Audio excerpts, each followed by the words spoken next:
একসময় এই ঘরটা কত রকম শব্দে ভরা থাকতো। কথা, হাসি, ঝগড়া সবকিছু। আর এখন শুধুই নীরবতা।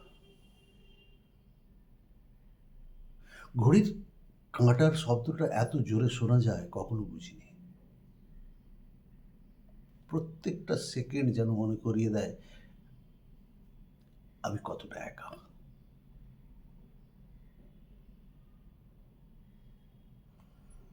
ছেলে বলেছিল,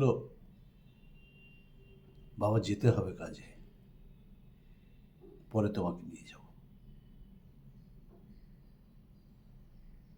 সেই পরেটা আর এলো না।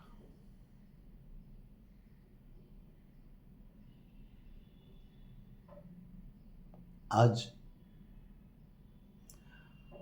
আমি দরজার দিকে তাকিয়ে থাকি, অপেক্ষা করি।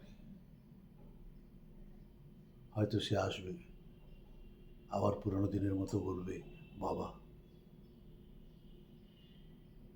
কিন্তু জানো তো, অপেক্ষা করাটাও আস্তে আস্তে অভ্যাসে দাঁড়িয়ে যায়।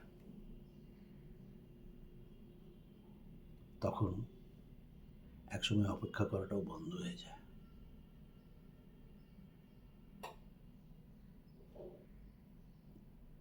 তবু আমি রোজ দরজাটা খোলা রাখি আর অপেক্ষা করি। হয়তো আবার কেউ আসবে।